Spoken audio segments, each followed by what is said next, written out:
Hey, hey! Hope you guys are doing well. I am going to be working on a record right now, so I figured I'd go live and share it with you guys, right? The experience is always fun. It's a synth pop record. It's by Drew Knight, and I actually did a little feature on it as well because it's my boy Drew Knight.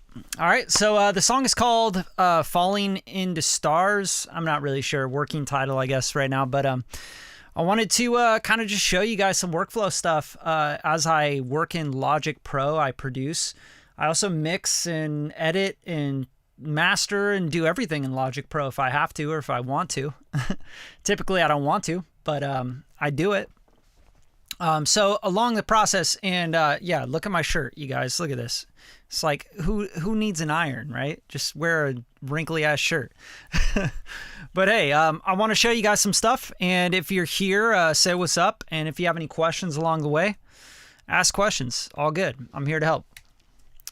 All right, so here we are in Logic Pro. I want to first of all kind of take you guys through a little bit of my session setup here.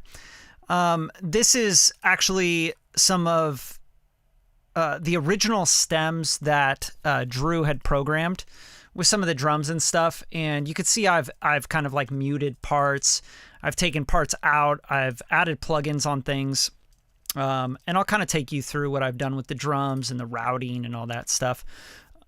And then you could see down here we have synths, right? We have like a intro synth. We have a verse pad. There were a lot of synths in this track, so I've been kind of going through and cleaning them up, like, you know, synth pop and synthwave kind of stuff.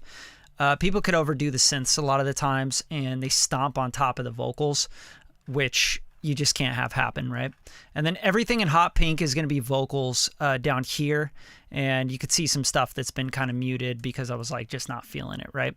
So anything that I'm going to mute in Logic Pro, the best way to kind of save processing power and for me to be able to produce, write, arrange, and mix and sonically sculpt sounds and stuff as I go, you want to right click on this and you want to go to the track header components and just select this on off right here. And you can just turn these tracks off when you're not using them. You can mute them, and then you can also hide them, right? So I'll just right click and I'll say hide. So anything I'm not using, just clear it up, clean it up. But let me give you guys a little sample of it, let you hear up through maybe the first chorus. All right, and then I'll get into some stuff that I'm doing with the production and my thought process and some mixing stuff, show you the drums, how they're routed, the plugins I'm using, all that good stuff. So if you guys are here and you enjoy any of this, just like the video, share it. That's all I really ask. I'm not asking for you guys to pay me a bunch of money to show you this stuff, but I would appreciate the support. All right, so check it out.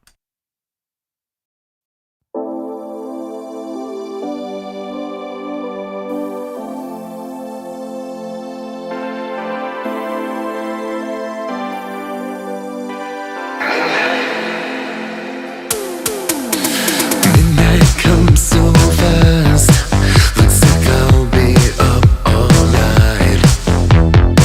I wanted you so bad, but I guess I never tried. Gravity pulls me back into you again, and it feels like I'm falling. I'm falling into an ocean full of stars tonight, trying to keep my head above the tide.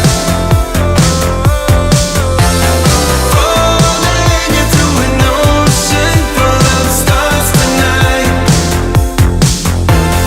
Feels like I'm running out of time.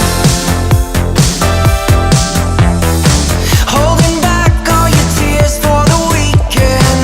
You only love them when they fall off the deep end. In a skin-tight dress, you know you fit right in. Yeah, you fit. All right, I don't want to give away too much of the song. So basically what we got going on here is I'm on verse 2 here that you're just hearing.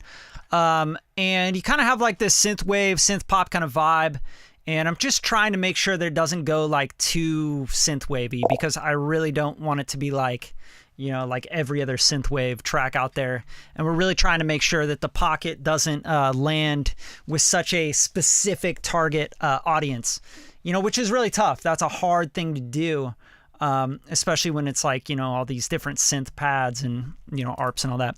So we're just really trying to work on making this something that's going to be for a broader audience, right? Like you want it to be pop, you want it to be synth pop, you want it to be synthwave, but you don't want it to be too much of any of those things. And that's kind of how I produce always. If I do a trap record, I'm producing a trap record with someone, I don't want it to be super trap. You know, like I don't want things to be so on the nose. I think that's a dated concept. You're making house records. Oh, it's super house. Like it's, I don't know. Everything needs to have like a little bit of, you know, I guess yourself in it, which means like everything you've listened to in your whole life. Like maybe you listen to Mariah Carey growing up, and also you listen to Blink 182. You know what I mean? So you need to put your shit into everything you're doing. Yo, what's up? Rev Kev's in the house. And Will, what's up? My guys, man. Got the team in here. So I think that like a big part of producing a record nowadays in 2022 is to not be so specific with your genre. Like that can be really, you know, can be the detriment of your career in music. Or it can just pigeonhole you into something, right? So right away, what I did here with the drums, I'm just going to show you guys kind of some of the processing. Sometimes you don't need any plugins on anything, right? Like you don't need to go put a plugin on something if it doesn't need a plugin, especially when there's sampled stuff. Like these toms, you see there's no plugins on the toms. Like why would I put a bunch of plugins on toms that are going do? It's like stupid. So I pan them out a little bit. Everything's going through bus 17, which is my drum mix. And I got this from Jason Joshua, which he got it from someone, which they got it from someone. You know, the knowledge just gets passed over and down. But NLS bus, basically what you do here is you want to switch between these three. So alternate, right? So this is the mic, aka Neve. And then you have the spike. I'm sorry, Neve is Nevo. The spike, which I think that's SSL. And then you have the Neve, right? So actually the first one is not, this is, I think it's EMI or something else. I don't know. But it doesn't matter. What you're basically doing is alternating all those. Nothing's going. There's no processing whatsoever on these, okay? We're just passing through these plugins. We have 1, 2, 3, 4 in a row. And then I have a Pro Q3 here. And you can see I'm cleaning up quite a bit. And that's because sometimes with this, it adds this warmth and it adds this transient harmonic distortion, which is awesome. It gives weight to the drums, but sometimes it'll overdo that stuff because you are passing through those. So Pro Q3 to clean that up a little bit, and then follow it again by 4 more in the same kind of vibe. All right. Now this isn't crazy shit. All right. This is a very proven process, and it's been passed down through many engineers that are awesome. Okay, and then I have at the end the Pro Q3 again, just taming just a little bit to get rid of that chunk. Now, just to show you guys the drums without, and I am putting the bass through the drum bus as well. Something I do all the time, and I love it. I love the sound of it. So just to give you this feel and so you can hear what that EQ is doing, and hopefully you guys are listening on some good studio monitors, good headphones, or else a lot of this is just going to go, whew, and you're going to be like, that was worthless. I can't hear the difference. It's like, yeah, sorry, dude. Keep working. All right, so I'm going to solo this shit, and these are just the drums and the bass. And I'm going to take these Pro Q3s in and out so you can hear how much of that low end and that beef really builds up with these NLS buses.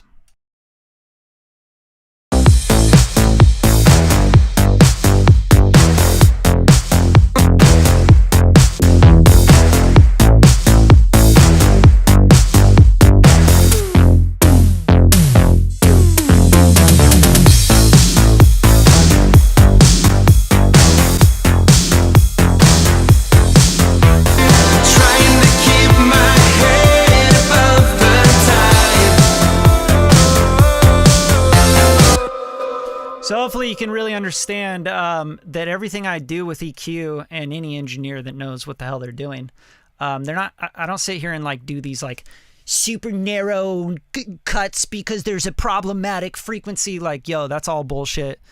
The only time you're ever doing this kind of stuff where you see this shit all the time on YouTube, like guys doing this and then there's like 80 bands of it. Got to get the harmonics as well. It's because people are literally just not, they don't know how to like, they haven't figured out the technology yet to the point where they can just feel the music. They're really analyzing and they're getting really critical with something. And most of the time they're not even listening with the right speakers, the right headphones. They're listening in a room that's untuned and they're trying to like fix problems that don't even really exist. So don't get in that habit. I'm just cleaning up a little bit of clutter. That's all this is. See, like nothing crazy here, guys. 2 dB shelf, right? 1.75 dB out. I'm cutting out 30 dB octave at 24 hertz. Like I'm just cleaning up the low end and the low mids. That's very, very important because those are very, very powerful frequencies that can take up a lot of voltage. And when they hit that master bus and they hit your limiting and they hit all this other stuff, that's when you go into distortion the most. Yo, what's up, Sanch? How you doing, man?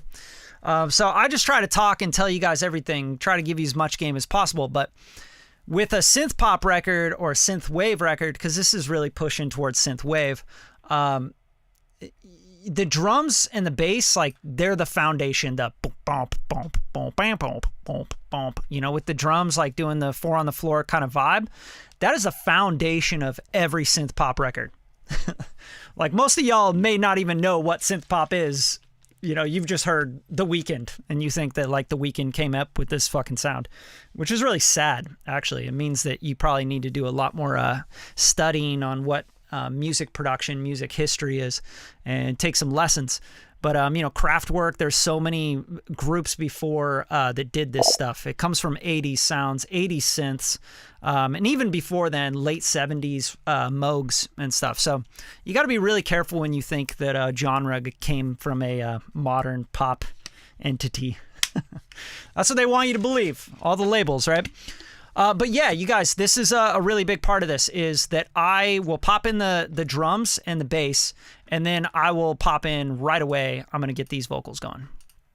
And now let's get into the vocals and let's talk about what's going on here with all these hot pink vocals, because I just love hot pink on vocals.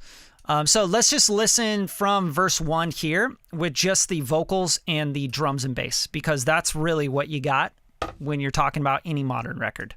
Okay, and there's some weird vocal piece here that should not be here. I'll mute that, and let's listen to this.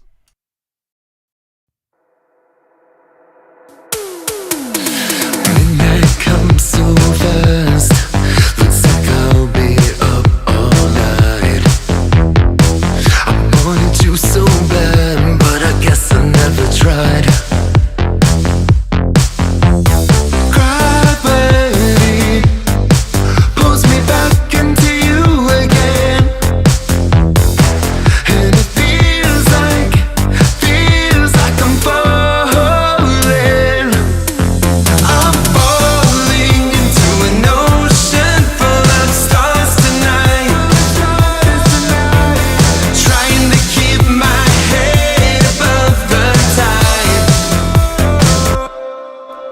Okay, so it's very, very important that you understand that minimalist production and arrangement is going to win every time over, like, you know, you adding a billion synths. And I'm not dogging anybody for doing that. I think it's just like kind of what you do when you first start producing. When I got this session from Drew, I'll show you all the synths he had in here. And I kind of want to just like explain why these don't work, okay? And why I muted them. Because I think that's important. I think it's important to understand when you, like, I like the subtractive idea of producing and mixing, because it's like throw everything at the music, but you can always take stuff out, right? You can't always add new things, right? You might be in the mix phase, you might be in Pro Tools, and you might, you know, like adding something new could be a disaster, right? So I'd rather people add too much up front, right? I think that that's kind of important part of producing, composing, whatever. Like that's just the school of thought I'm from as well. So the fact that he did have all of these things in here is great because it gives me more things to play with as a executive producer and mixing engineer. Okay. And I can manipulate these things. So here's what he had in here, and I'm just going to kind of, I'll show you what I ended up with total. Okay, so like, let's unsolo everything. And let's just play. I think this will be an interesting practice, because what you really got to pay attention to is when I put these synths in, listen to what it takes away from the vocal. Like, that's something that's really, really important to understand. Anytime you're taking away from the vocal, you know that you should probably mute or figure out a way to get it out of the way of the vocal. The vocal is always going to be the most important thing. And especially in pop music, like, come on. So I'm going to mute all the synths, and I'm going to pop in the synths, just the synths that I ended up using in this session so far. And then I'll show you what he had on top of that, and then I'll explain why I muted those things and what it's doing to the vocal. All right, so here's with everything on the chorus. I'm falling into an ocean full of stars tonight, trying to keep my head above the tide. Falling, I'm falling into an ocean full of stars tonight, trying to keep my head above the tide. Falling into an ocean full of stars tonight. Feels like Okay, so you can hear it with the synths that I actually have in here. What I'm going to do now is I'm going to show that same exact thing to you with just the vocals, right? We're just going to listen to the vocals, no drums at all, and we're going to listen to vocals and the synths that are in the session, okay? And I just want you to understand like what these synths are doing and what kind of places they're taking up. There's a lot of people overdo stacking in instruments, and that's really like what I think separates great songs and production from mediocre, cluttery, clumsy, songs and production. So just the synths and the vocals, and then I'm going to take out these synths, and I want you to listen to what they're doing and what they're adding or taking away. I'm falling into an ocean full of stars tonight, trying to keep my head above the tide. Falling into an ocean full of stars tonight. Feels like I'm running out of time. I'm falling into an ocean full of stars tonight, trying to keep my head above the tide. Falling into an ocean full of. Okay, now Drew is in here, so I can make fun of him now, because I don't like to make fun of people behind their back, but I do like making fun of people in front of their face, because I think that that's a lot more cool. Here, let's add the other keys and pads that he had in here, and just listen how much it takes away from the vocal. Like, all of a sudden, the vocal can't be deep and lush. It can't be, it can't have sparkle and sheen on the top end. The reverbs get completely destroyed, right? Like, so that's what we're listening for. Listen to what it's taking away from the vocal as I put these synths in and out. Because all these synths are in the vocal range, which, shame on you, Drew, you son of a bitch. I'm falling into an ocean full of stars tonight, trying to keep my head above the tide.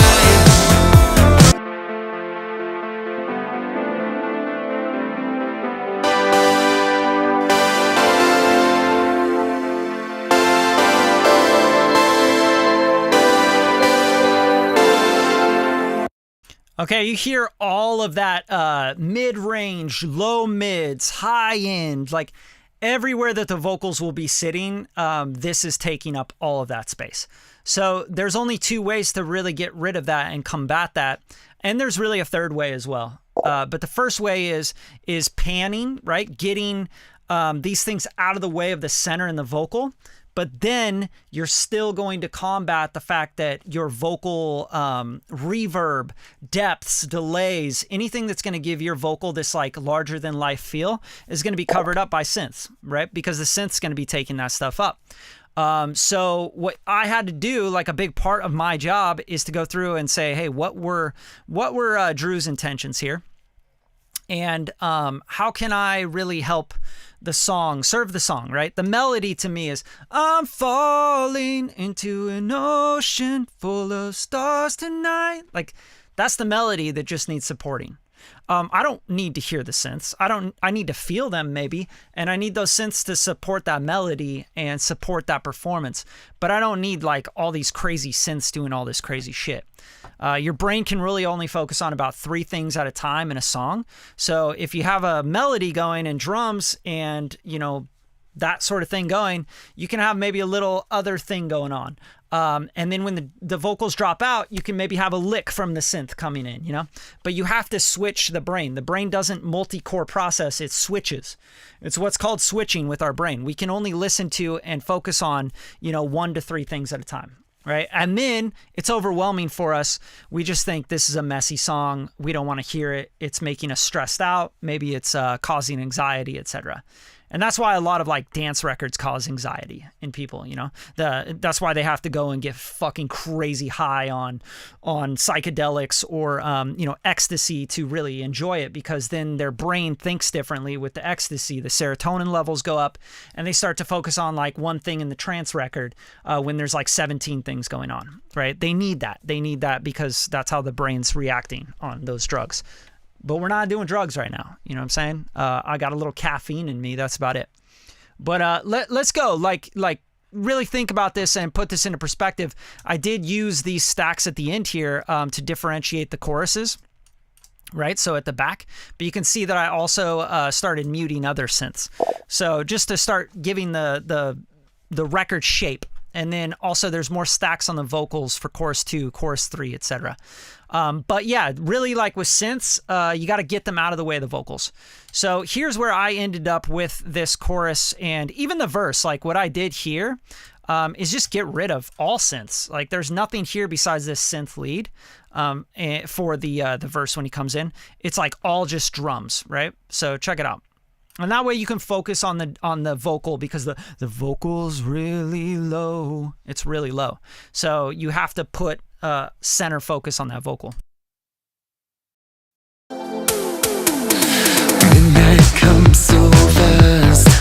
Looks like I'll be up all night. I want you so bad, but I guess I never tried.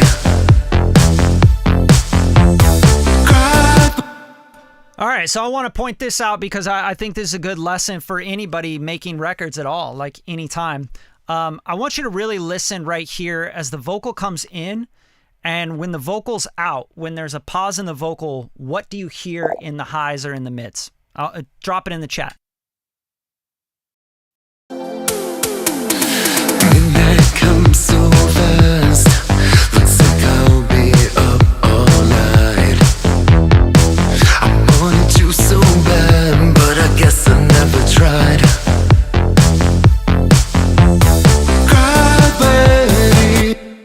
All right, what'd you hear in between those pockets of the vocal singing? Because that's really important, going back to the idea of your brain switching and understanding producing and arranging. You can't have, like if I had all these other synths going while he's singing right here, right? Which I think he did have a bunch of synths going right there. I muted everything, I moved stuff over, etc. But there's just this synth lead right now in there, which means every time you have a pocket, a breath that happens, like right here. Yep, some pad texture. There you go. So to make a mix move, to make a track, a song feel alive, we have to make sure that those things happen in the pockets where you're not focused on the vocal, right? It's like lighting in a movie, right? Like Batman is like lit up. He's the focal point, right? And you don't really point your eyes to the other stuff. If Batman's, screen left, stage left, then you are looking stage left. You're like, oh, what's going on over there? you're not really like, you want the audience to watch the main character, right? But then when the main character jumps or something, then you see the background or you see something else happen, the car go by. You have to have those things happen so that you can show the brain what to do and what to listen to. And a lot of y'all are just like taking samples and you're taking synths and you're taking guitars and you really think that you just got to add more. Like more is better. Like, no, it's really not. Actually, I think more is the killer of great songs. It's the killer of great lyric ideas and melodies and storytelling. It distracts the listener from the actual story. Like, you wouldn't even know what this song is about if you had a bunch of synths just like, you'd be like, what the hell are we doing? What's going on? So that's my job. I have to direct the audience in the ear to what they need to listen to right now. So how could you effectively make this even more interesting and make it move more? Very simple, right? In these little pockets of the vocal, this lead here. So I have a pocket here, right? So he's got like these little pockets. Here is a blank spot. You can see it, right? I don't know what the hell this tool is, but marquee tool, okay? I got a pocket here, and then I also have a pocket here. So what I can do is I can go in and I can automate the synth lead to have a little bit more gain right in these pockets. So meaning like I could go like that, and I could just maybe go and just have it kind of raise up a little bit, right? So that I can push the ear to that synth pad a little bit. And just like show you what that sounds like listening just for this part. Also here, right, I could take the marquee tool and I could pick that area. And a lot of times it's important to, pick a musical alignment, meaning like a count, like you want to count to 4, you want to count to 2, whatever. But I'm going to do it like this, and then I'm just going to go here and here. This doesn't need to be precise because you can kind of see it in the synth because there is a filter sweep going on, right? But if you want to pull the ear a little bit more towards that, what you can do is you can go here and you can pull that up a little bit, right? And it's okay, like with edits, you want to kind of overlap. So meaning you want to go into the vocal, the next vocal part a little bit. You don't want this to be like a hard cut thing where it's like the volume goes and it drops off when the vocal comes back in.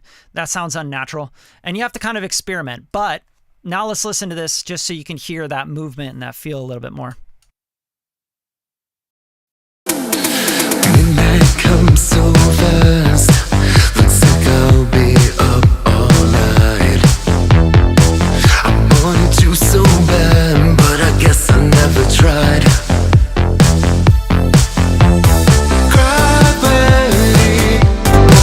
See, so that's too abrupt. So you just kind of have to experiment. Like maybe this needs to go a little bit lower, and then you kind of like pull this. But I want to show you guys, like, you could do a lot with just like some automation. It doesn't need to be like, oh, I used a plugin. Like, why do you need to use a plugin to turn something up and down? Like, it's absolutely ridiculous. People are using like auto panners and shit. It's like, why? All right, so let's just kind of drag this out. And now just you finesse that a little bit. Midnight comes so fast, looks like I'll be up all night. I wanted to so bad, but I guess I never tried.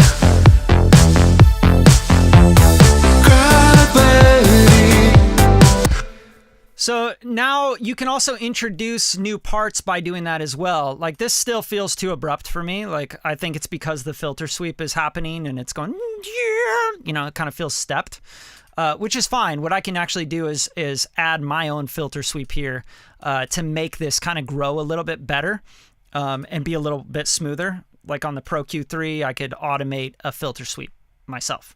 Get what I'm saying? Okay, cool. But yeah, so I look at that as like a transition because you're transitioning into the pre-chorus.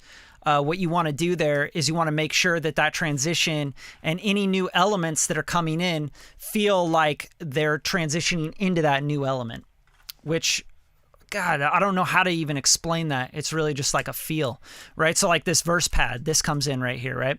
And you could see like I chop that so that that is a new thing that comes in. So what you can do with that is you can find where maybe that that would end, meaning like let's find the actual progression here. Let's listen for it.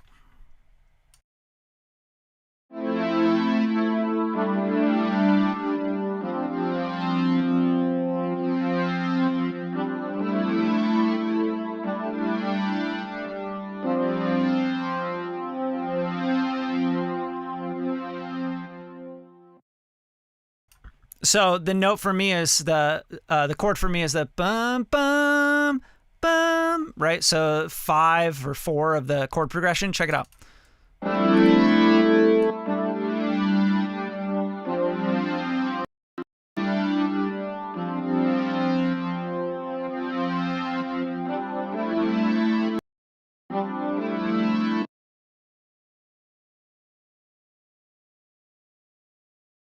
So this part right here, I'm going to actually use this as a transition, right? So I'm just going to drag it over here, and it'll help transition into this part. You can also do a lot of fun stuff with this. Like, for example, I'll just duplicate the track, and I'm just trying to show you guys some interesting ways to like make, you know, shit happen and make your mix move and your records move, rather than like, oh, I'm going to put a reverse cymbal swell there. It's like, yo, that is so lame. Like, think a little bit more, just get a little bit more spicy with your shit. You know what I'm saying? We live in a world where plugins can do so much. It's like insane. So here's what I'm going to do here. I have this hit. I'm going to make sure that I have a fade on each of these parts just so that it doesn't click or pop, right? And let's just listen to this and make sure that it's the right thing we want. It's just that one chord.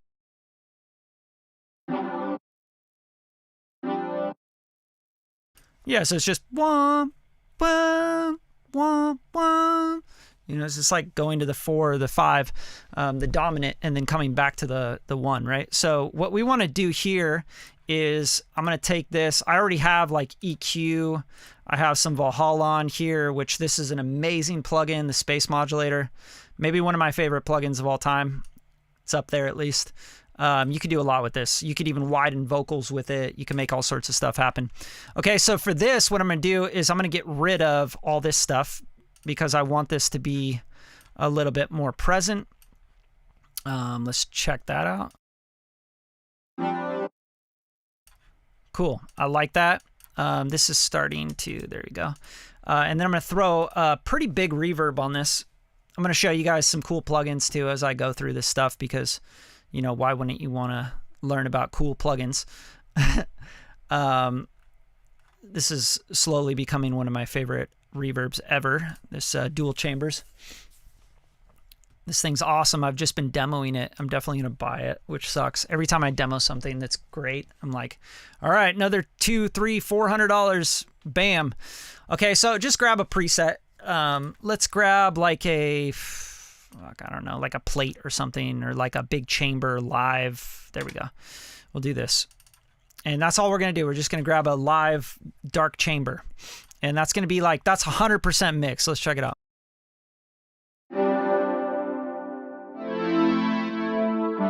Okay, perfect. That sounds great to me.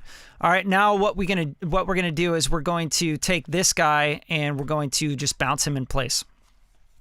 Okay, we're just gonna call this transition. Dunzo. All right, now you got this big long thing here. We can mute that, and we can actually turn it off so we can save processing on all this. And then this guy, you can find out where he's really hitting. Like this is like, I'll find like the peak of the transient, somewhere around here. All right, bam. Fade him out a little bit because I don't need all that. And then we're going to come up here to the region information box, region edit box, whatever it's called, reverse it, right? And then we're going to bring that in over here because remember, this is our turnaround chord. And this will maybe give more movement to this section coming into the pre-chorus. And we'll fade that a little less so it hits harder. And then we can try to think in, I always think in like bars beats, you know what I'm saying? Like I don't want this to be random. The reverb's random, sure, because we didn't set like a millisecond, second, etc. But here I want to go like, okay, that's 1 bar, that's 2 bars. This probably be doing really well at 1 bar. Chop that, and then I'm going to fade this, right? And then we're just going to listen because we could chop it here, we could chop it here. It just depends. I really don't know yet. You never really know until you listen, right? So a lot of production and arrangement is about experimenting and testing stuff, all right? So now let's listen to this verse with just those very small changes. We didn't do much. Like I'm just doing simple things that are going to help the song move and the mix move, right? Because the #1 rule of a great mix is great arrangement. It's getting the arrangement right, the orchestration right. Like, don't put 7 synths on top of a vocal. You feel me? Find the place for the synths. Up top, below. If you're holding and supporting the vocal, great. Find pockets where you can put licks in that are in the vocal range, etc. But don't put them right on top of the vocal. All right? So let's listen to this right now. Let's just check this out and see what we've done here. Very, very simple stuff.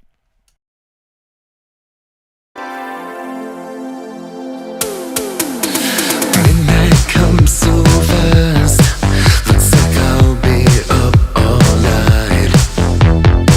I wanted you so bad, but I guess I never tried.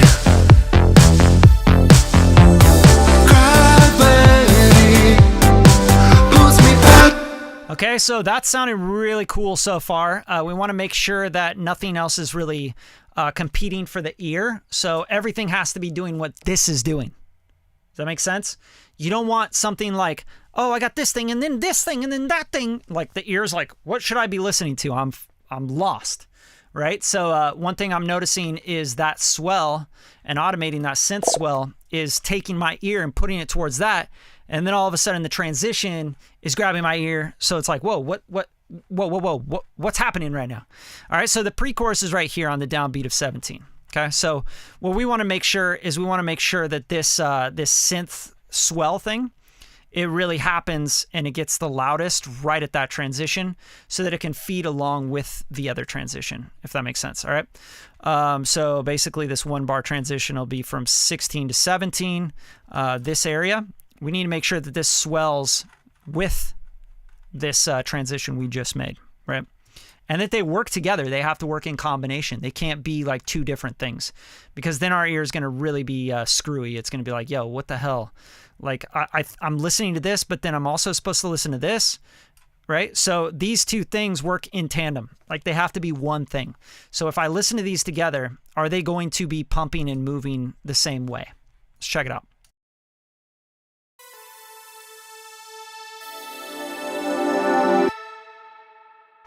Pretty good, pretty good. I don't like that this is cutting off like that. Maybe we want to have some of that tail, right? Let's check this out.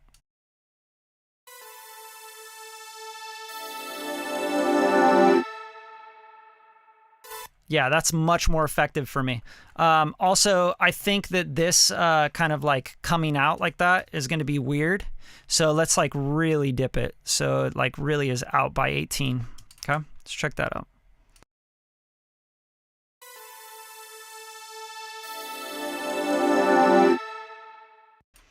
Okay, and then another thing you can do just to make this transition a little more interesting is you can automate maybe like a flange or something to tuck it back or forward, whatever, right? Like there's a really cool plugin that I love for this. Again, you guys don't need to be on this live like, you know, trying to figure out how you're going to spend another $1,000 on plugins. You know, I just want you to start getting the ideas. That's all I'm trying to show you guys. So one plugin that I really love for this idea that I'm thinking in my head, and this is the creative part about producing, like the stuff that you don't necessarily hear but you feel in the record, and that's what makes a record professional compared to like, yeah, man, I've been producing for a couple years and I made this thing. You know, producing's easy. You just take splice and you take output. Like, nah, these extra things are what are going to make a record feel a different way. And that's what I go for. I always want the feel to be right. It doesn't matter what people think they heard in the record. I know that Omnisphere preset. It's like, yo, that's not what we're going for. We're going for like an actual feel. So as much as you know about everything, just think you don't know shit about shit, because I've been doing this for almost 27 years and I still feel like I don't know shit about shit. So if you guys really feel like you know something about this, I promise you, you're probably delusional. All right, so check it out. Frequency here. We're going to start rolling it like 4 or 5 is cool. But this position knob is what I want to do. So this is like forward and back, okay? So this is like forward, and then here's your decay. So you can go like in seconds. I don't need any of this. Maybe 1.5. And then the pre-delay I'm going to do like at 50 milliseconds. So I have I have some depth, right? And then position and diffusion. Diffusion is going to be more of like a splash, right? And then position, I'm going to tuck it back. I'm going to just start tucking. All right, so check this out. So I'm going to take this position knob, and I'm going to actually, I'm going to automate this position knob from the front to the back, or maybe I'll do from the back to the front. Just depends on what works best. Don't be perverts. All right, so check it out. Here we go. This is what this sounds like on its own, just so you guys know what this SP 2016 is doing.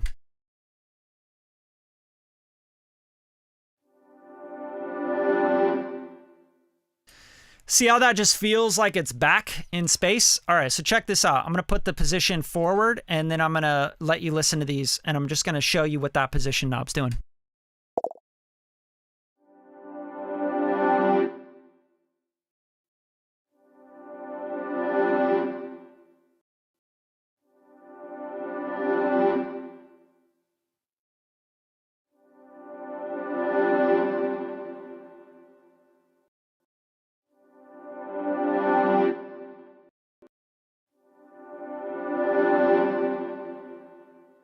It's so subtle, but if you're listening on the right speakers, headphones, etc., you should feel like that sound is in the back of the stage. You pulled the microphone way away from it, or you're bringing the microphone closer to it. That's all we're doing. So with that position knob, we can do a lot.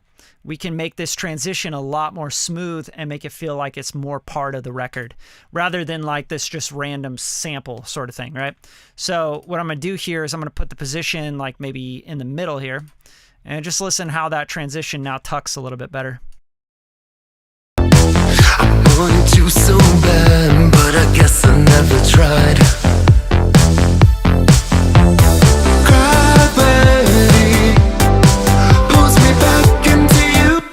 Again, we want that to feel like it's part of the synth, like it's like a really nice juicy filter that you're sweeping, and it just feels right, you know? So now we're going to take this position and we're going to automate it. So it's coming from like far to near, and then we're going to try near to far, and we're just going to see what that feels like. All right, so I'm going to go here, and this is 54%, which means it's like in the middle. Let's go far, 100%, and we're going to go near, all the way near, once we get to the transition point. Check it out. I wanted you so bad, but I guess I never tried. Gravity pulls me back into you. Okay, do you guys feel what that's doing? I hope you feel that, right? And I actually want this to go more like here, right? Like in the middle here. All right, check it out. I wanted you so bad, but I guess I never tried. Gravity pulls me back into you again. All right, so just trying to like make that feel like it's just part of the record rather than it's this sound that I added to a timeline. You know, like you want people to hear the record and not go like, oh, I hear what he did, and then I hear that he added this. Like, no, you want to feel like you're on a journey. It doesn't matter like what people think they know about plugins and what sounds you used and shit. Like people are just like picking shit apart just because they have computers now, right? Like we want to trick them like, yo, you don't even need to be thinking about that with this record. You're just going to feel a certain way, right? You can also do things like I could throw a delay from this, right? But I don't want to take away from the lead vocal. You know, I want to add to the lead vocal. That's all I'm trying to do. And as this synth lead and this transition work together, remember, they're in combination and in sequence with bringing in these new elements. So you have these new elements here, okay? And that's what makes this feel like the record starts to move more. Not only that, what else are we introducing here? We're also introducing hi-hats, right? So just, there's so many things that are being introduced here. Okay, so check it out. Check out how the record moves now from verse 1 to pre-chorus to chorus, okay? And how we're just like adding just new things and new textures and new vibes. Midnight comes so fast. Looks like I'll be up all night. I wanted you so bad, but I guess I never tried.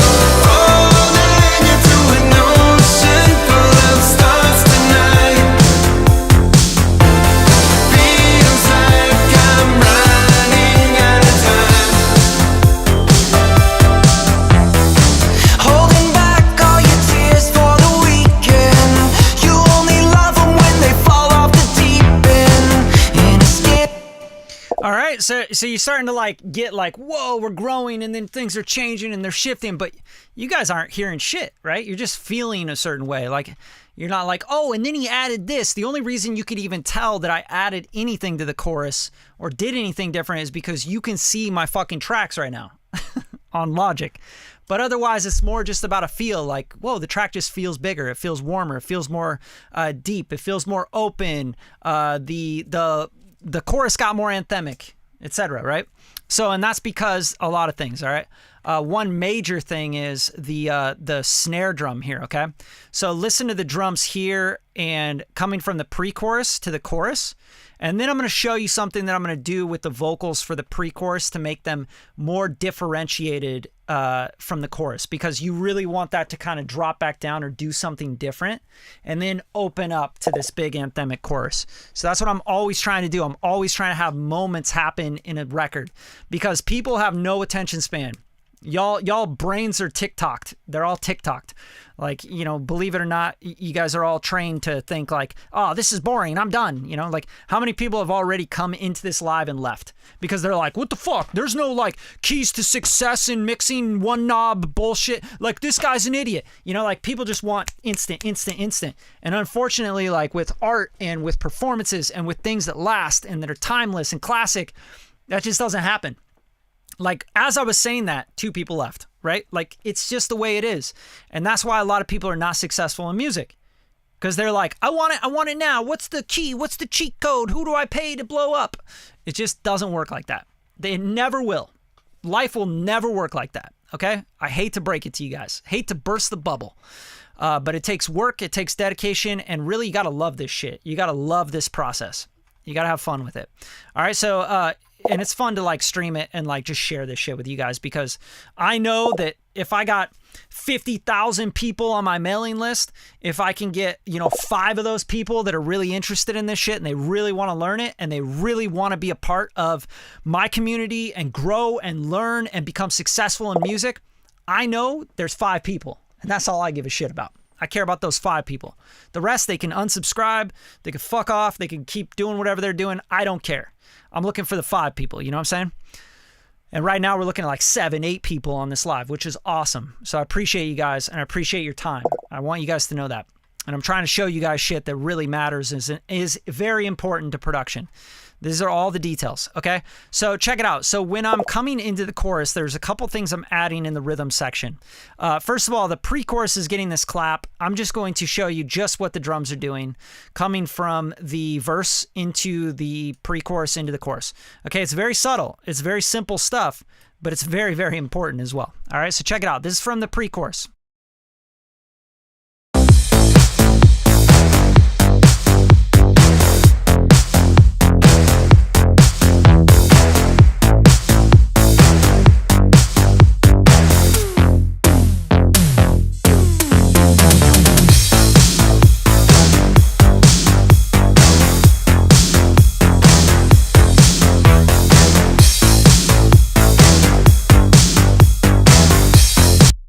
Okay, so biggest stuff that's being added for the chorus to kind of open it up, which you're going to feel it like crazy when you actually hear the whole track, right? So here's the whole track with all that stuff. And it feels like I'm falling. I'm falling into an ocean full of stars tonight. All right, what makes it feel really much more open is I'm letting the snare come in, right?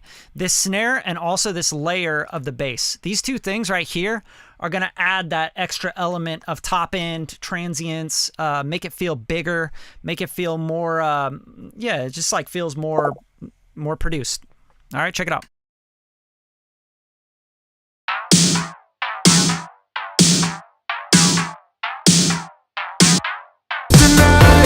Trying to keep my head above the tide.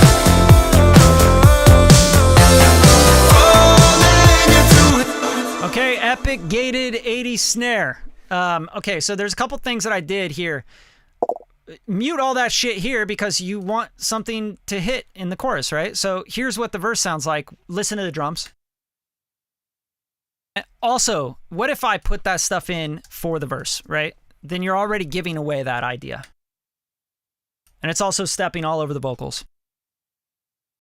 When night comes so fast, looks like I'll be up all night. I wanted you so bad, but I guess I never tried. Gravity pulls me back. So don't give away everything, you know? Your ear doesn't know what it's missing until it hears the new shit, right? So if you have all that in your mix, like right up front, like you have nowhere to go from there, right? You can't go up in the chorus. So that snare is a massive part of the chorus sound, right? And there's a couple things I had to do to kind of fix this snare high. So I have a transient master here, and I killed the sustain quite a bit. And I also Pro Q3'd it because there was just like so much garbage up there. But listen to it without those plugins and understand how much this snare high is eating up the top end of the vocal. When night comes so fast, looks like I'll be up all night. I wanted you so bad, but I guess I never tried. Gravity pulls me back into you again. See how much it just like eats up the vocal top? It eats up that little synth arp. Like everything just kind of gets lost because you're taking up high end with a snare drum. Like that's lame, right? This is sacred zone. This right here is sacred. This right here is sacred. The middle, this super sacred, right? So you got to be really careful with that shit because this is a transient and it's only happening like in a moment of time. I don't mind giving up some of the mid-range, but like giving up the top end when it's like a gated snare vibe, like listen to this thing. It just eats up everything without the transient designer and the Pro Key 3.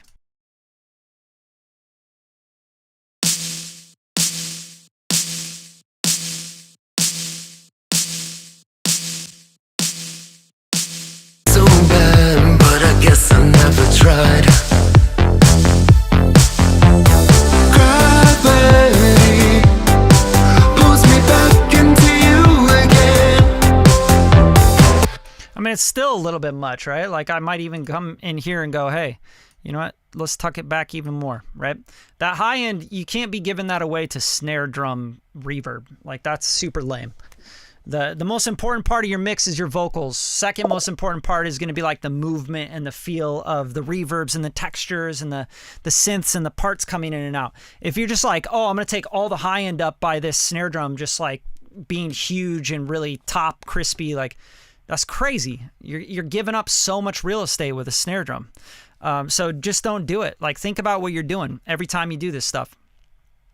Okay, so let's also check out this vocal idea. My idea for the pre-chorus is to take this vocal and make something different happen here. Just because I feel like I don't want these two sounds to sound exactly the same. I'm going to get into the comments here in a second. So yeah, keep your questions. I'll do a little Q&A in a second here. Okay, guys? So I'm not trying to like ignore you guys. It's just like if I sat here and answered like all these questions, like Ricardo says how many NLS buses on the drum mix and why. It's like I already answered that in this live. So Ricardo, you can go back on the live when I have the replay up. You can go watch that part, but I'm not going to repeat it to the people that have been here the whole time, you know?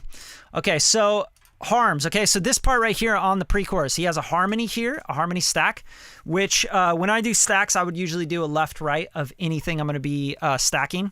And that's just kind of natural practice in the pop world. So, you know, just having one harmony, that is not going to really do it for me. So instead of like it just being this one harmony, I'm going to do something else with this. I'm going to go here and I'm going to bounce this in place. Okay. I'm going to say harm stack 1. Okay.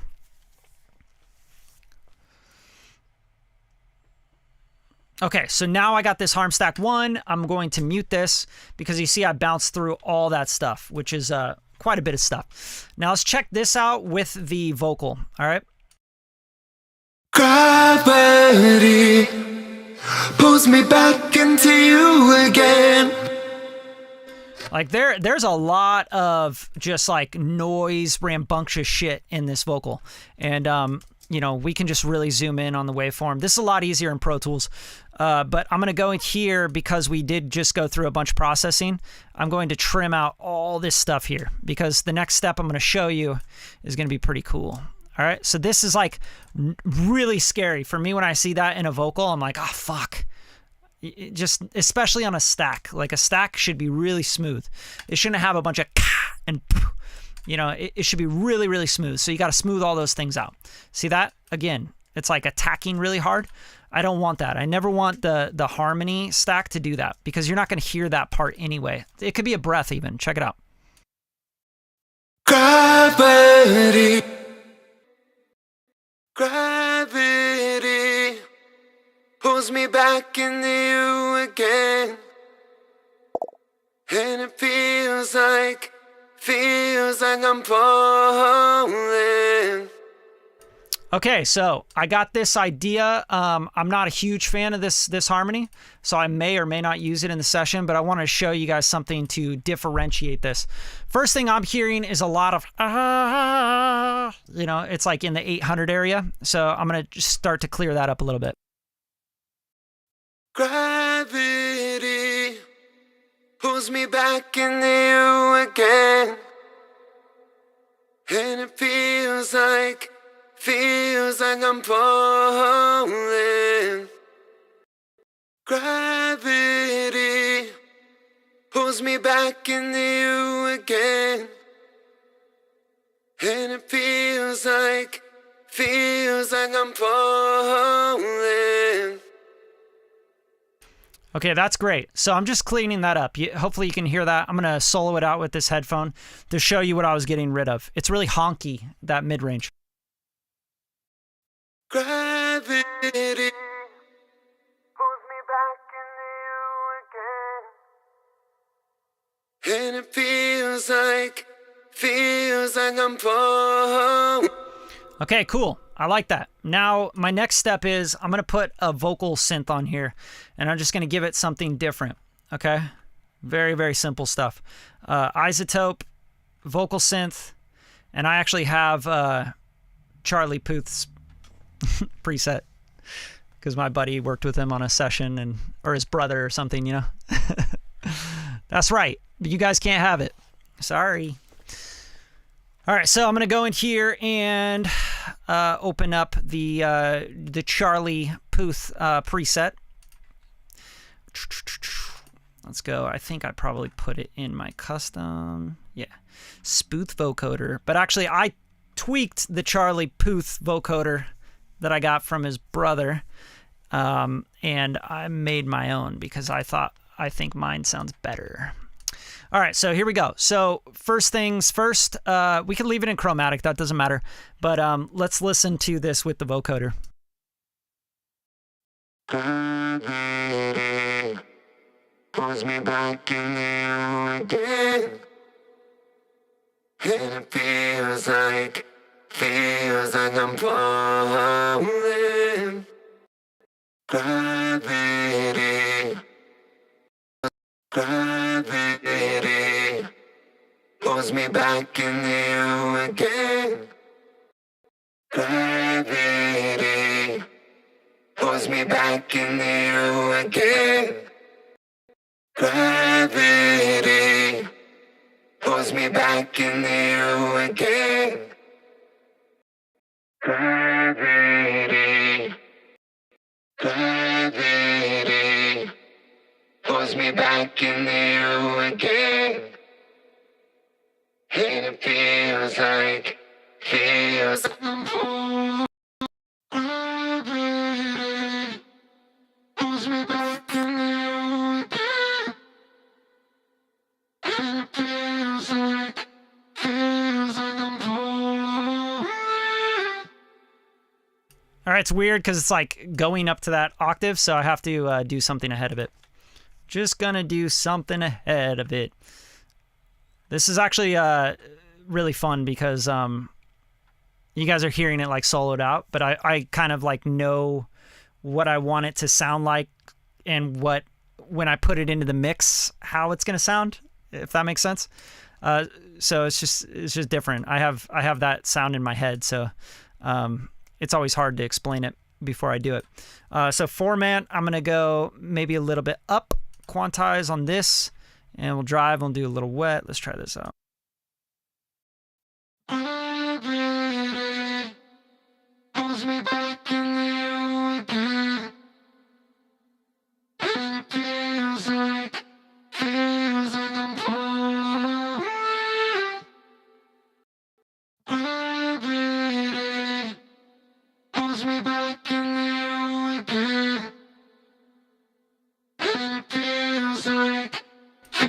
Okay, that's great. That's what I want right there. Now I'm gonna show you what this this little Valhalla SP thing does, because I fucking love it. Super dope. Space modulation. We're just gonna like mix in, blend in some chorusing kind of vibe. All right? Check it out.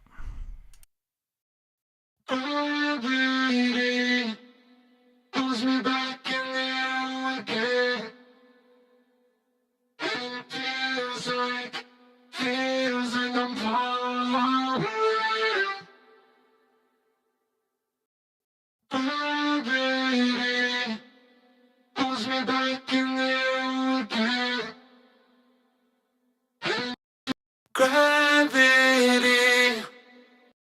gravity pulls me back into you again. Gravity pulls me back into you again.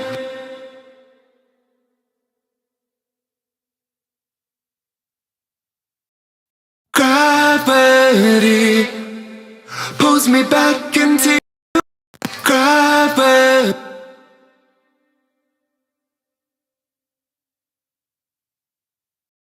Gravity, gravity pulls me back into you again.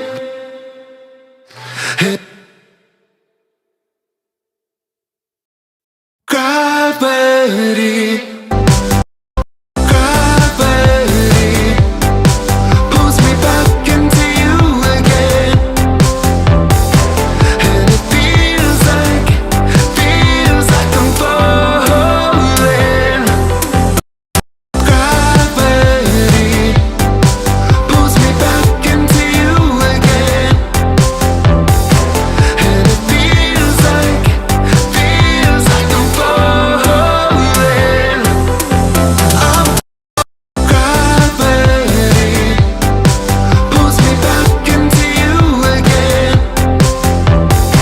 And it feels like I'm falling. I'm falling into an ocean full of stars tonight. Something really, really subtle, but something that like your ear's gonna kind of go, what is that? What is that thing in the background? You know what I'm saying? So that's something to help kind of differentiate the pre-chorus from the chorus, is like add these textures and these kind of things in there that you go like, what is that? That's so cool. You could also do it on the lead vocal and maybe like automate it, you know? So it's like swimming a little bit more. I always think that kind of stuff is really cool for pre-choruses. You know, people like to do the filter thing. You could totally have like these pads and these plucks where you can kind of like do a growing filter sort of thing, right? So I have that EQ where I want it. But if I came in here and say, for example, I wanted to do an automated kind of like an automated sweep kind of vibe on this, you know, just to make it move a little bit more. Gosh dang it, I keep picking the wrong thing. All right, so let's go like really tight, and then let's like resonate it a little bit. And then you can do like, you know, start at like maybe 300 or so. And you could bring these synths plucks in to like automate up to the chorus. So check that out.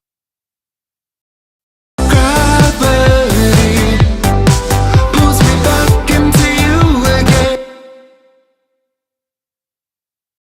Gravity pulls me back into you again. And it feels like I'm falling.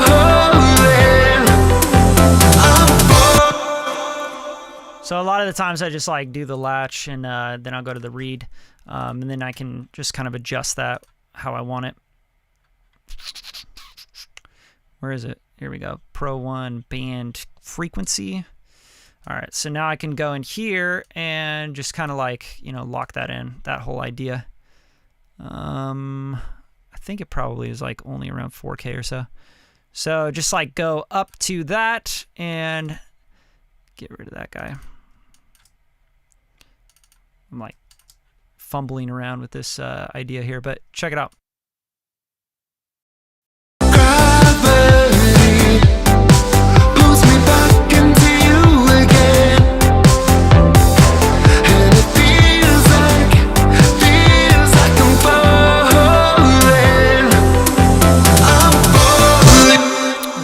We can get the curve, the automation curve tool, and we can just kind of make this so it kind of bends up at the end. Because I like that it's out of the way now, like, and that this dream pluck is kind of taking center stage here. So let's try that out. Let's see what that sounds like.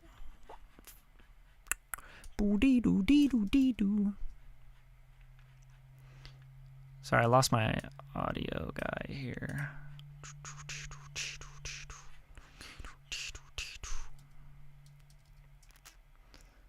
Where'd it go? This Ecamm Live, bro. Like, I'm just dying here looking for this. All right, here it is. All right, check it out.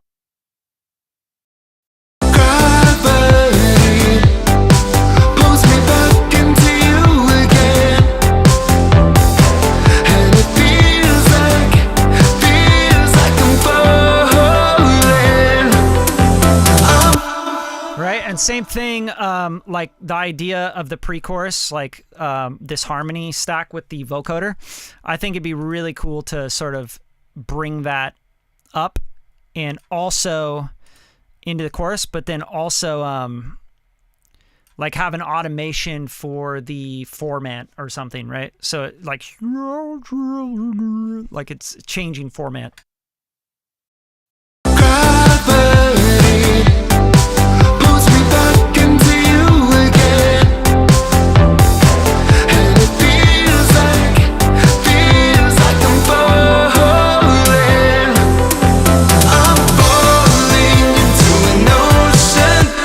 So the idea is like it feels like I'm falling. So what we can do with the little altar boy is make it start falling again. You know what I mean? So what we'll do is we'll automate this mix knob, right? So just go here, go to latch, and let's try this out.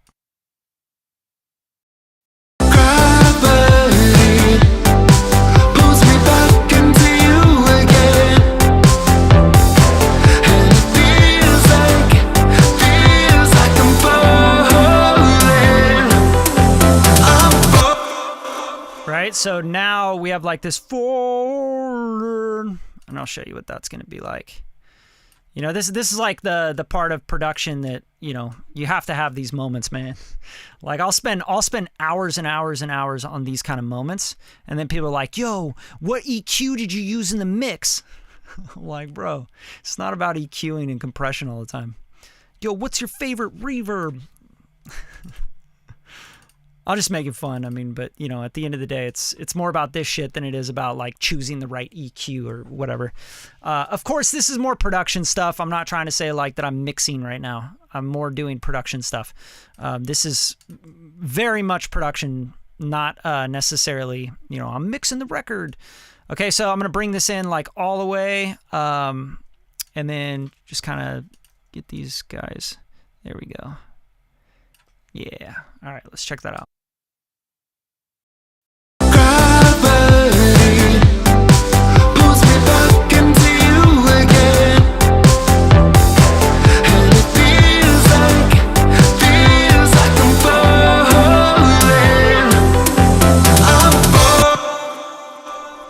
Right, so now we're just like kind of forward. Another thing is I think it's getting too loud. So let's go here, get rid of that guy, kind of bring him down. It doesn't need to like overtake the lead vocal.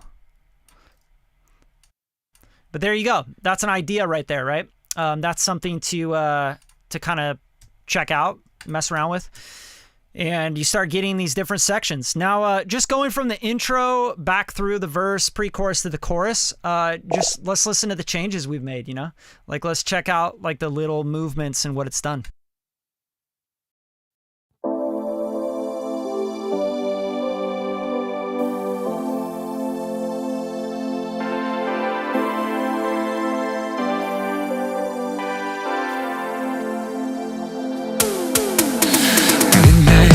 So fast, looks like I'll be up all night. I wanted you so bad, but I guess I never tried. Gravity pulls me back into you again, and it feels like I'm falling. I'm falling into an ocean full of stars tonight, trying to keep my head above the tide. Falling into an ocean full of stars tonight. Feels like I'm running out of time. Holding back all your tears for the weekend. You only love them when they fall off the deep end. In a skin-tight dress, you know you fit right in. Yeah, you fit right in. And on the sidewalk of stars, we blow like dust in the wind, giving our hearts like we were younger men. But it feels like we should be falling again. I'm falling into an ocean full of stars tonight, trying to keep my head above the tide. Falling into an ocean full of stars tonight. All right, so as you can see, it just kind of keeps building. We add more stacks and layers for the second chorus compared to the first. I'm going to have to do some stuff on my verse, so it's differentiated. I was even thinking I'll probably write a different bass line, so it's not doing the same thing the whole time, because that's kind of obnoxious. I also think I'll mess around with the pre-chorus and not have the bass doing what it's doing on the pre-chorus. Instead of it doing this rhythmic thing, I think I'll go more for like a padded bass or a legato bass line here. Gravity pulls me back into you again. Like, it'd be really cool for the bass not to be doing the boo doop doop doobie doop boop boop boo dee boop. Like right there, maybe it could go boo boo boo boo. You know, it can do something different so that when we hit the chorus again, it gets dancey again, right? It has the boom boom doom doom, you know. So that's just all part of production. It's a lot of arrangement stuff. All right, you guys, I got like maybe 10 minutes, answer some questions for you guys. So if you have any questions at all, pop them in the chat. I'll try and give you some good answers. And appreciate you guys coming through the live. Hopefully you learned something here. I don't know. I'm just showing you my workflow, some processes and thoughts I have on this track as I'm working on it, and plugins I'm using, you know, all that good stuff. If you guys don't have the CLA vocals, you got to get it. I'll drop a little link here in the description. You can grab the CLA vocals. One of the best plugins ever, especially for vocals. And the Valhalla, like this space modulator. You got to grab this as well.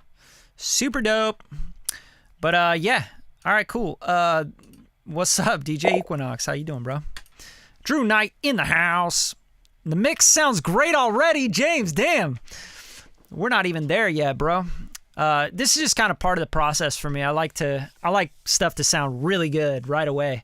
You know, that way I have something to beat. I think too many people do this this linear process of producing where they're like, yeah, you got to write the song and then you got to go put like a demo chord thing down and then you got to, go through this and then you go through that and then you finally get to the editing and tuning. I do it all at once, Like I've already sent this session to my assistant engineer twice now, right? I'm like, hey, can you take this stuff, clean it up, get the vocals melodined, do this, do that, and then send it back to me. And he'll send it back and then I'll work on it more. And then I'll send it back to him, can you clean that up and my ideas, So it's important for me for things to sound good right away. Always want things to inspire me. Okay, DJ Equinox, anybody got any questions? No? All right. If you guys don't have any questions, I'm going to get out of here. And I'll see you next time. If you guys got anything out of this, just share it. Share the show, share the channel, subscribe. We're almost at 7,000 subscribers, which is super dope. And I appreciate you guys all, like everybody coming through. Like it means a lot to me, Like I want to share this stuff. I've been doing this for a majority of my life by now. And yeah, I got a lot to teach, but still got a lot to learn too, So I'll see you guys next time. Peace.